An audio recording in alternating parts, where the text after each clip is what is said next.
Om Swastiastu. Perkenalkan, nama saya Iko Bagus Andika. Kali ini saya akan presentasikan tugas 1 teknologi bahan tentang implementasi bahan material keramik. Selanjutnya, latar belakang. Keramik adalah paduan dari unsur logam dan bukan logam. Awalnya keramik banyak digunakan untuk membuat cangkir dan ubin. Saat ini keramik banyak digunakan sebagai bahan pembuat busi, isolator listrik, dan bahan baku alat cetak. Keramik dibagi menjadi dua golongan utama. Keramik tradisional adalah produk keramik yang berbahan utama tanah liat yang merupakan salah satu mineral silika. Contoh keramik tradisional yaitu tengku, gerabah, tempayan, poteri, tableware, beadware, barang-barang porselin, patung dan saniter, semen, ubin, dan lain sebagainya. Keramik modern merupakan keramik tersebut terbuat dari bahan tanah liat atau material basis silika, tetapi dibuat dari perpaduan senyawa oksida 15 tertentu dan biasanya dihasilkan material sintetis yang tidak terdapat di alam. Contoh pengaplikasian keramik modern misalkan biokeramik, superkonduktor, katalis, refraktor, optik, dan lain sebagainya. Next.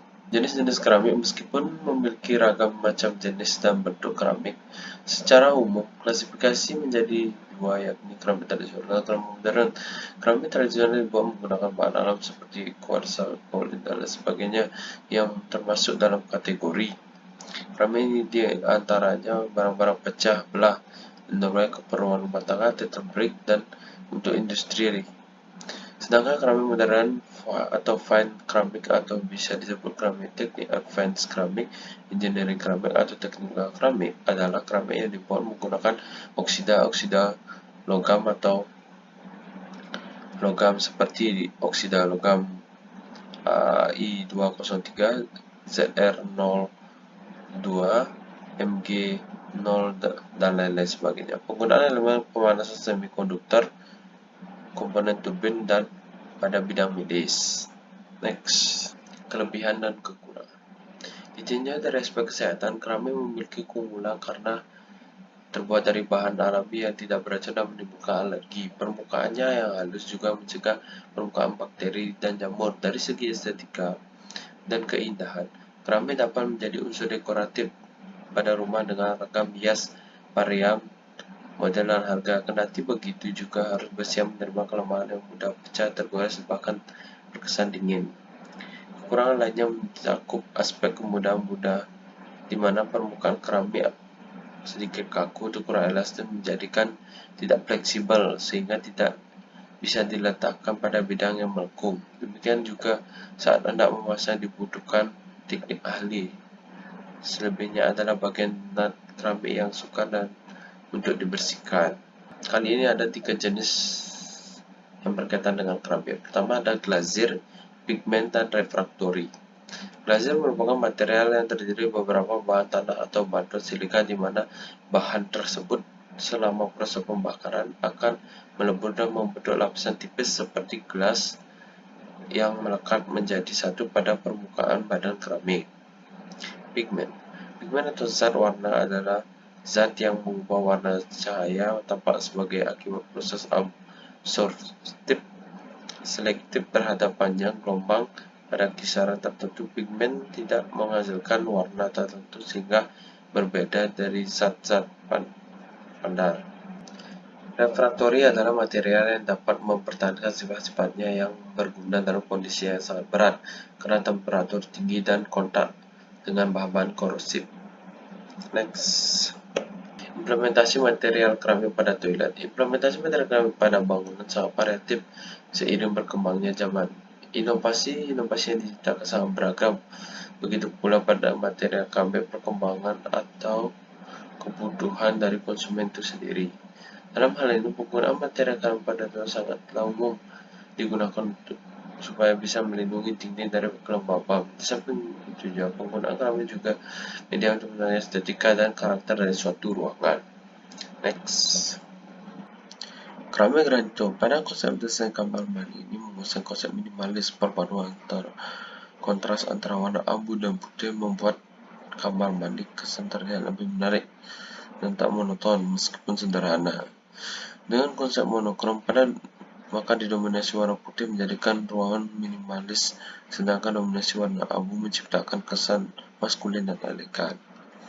Salah satu bahan fluorik atau ubin lantai dan dinding yang digunakan adalah keramik jenis granito yang umum biasanya banyak digunakan pada kamar mandi sebagai pada saat ini. Ada dua jenis keramik, yaitu keramik berglazur dan ubin porselin atau homogeneous style.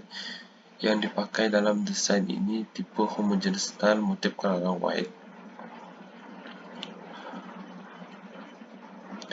Pada bagian shower, menggunakan lantai keramik granit anti-slip dengan warna abu gelap biar merupakan warna alam, kesan lebih tenang karena pada area shower dipakai buat mandi, maka jenis lantai yang digunakan adalah jenis anti-slip supaya tidak licin. Next. Tipe-tipe jenis yang digunakan dalam sketsa visual sebagai berikut. Yang menggunakan keramik granito polis motif Carrara adalah pada bagian dinding dan pada bagian lantai area tidak basah. Sedangkan keramik granito tipe anti-slip digunakan pada area shower ini, pada bagian bawah shower ini. Next. Jadi kesimpulannya adalah keramik merupakan material perpaduan dari unsur logam dan bukan logam. Awalnya keramik banyak digunakan untuk membuat cangkir dan ubin. Jenis dan bentuk keramik secara umum diklasifikasikan menjadi dua, yaitu sonata modern. Dalam karya ini menggunakan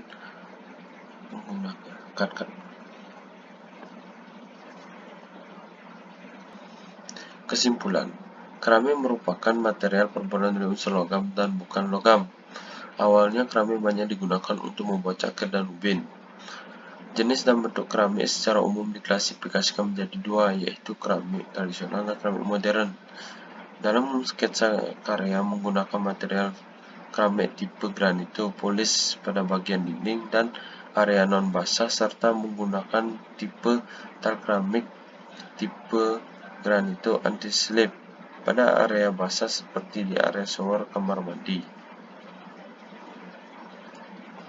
Next. Sekian presentasi dari saya tutup dengan para Santi.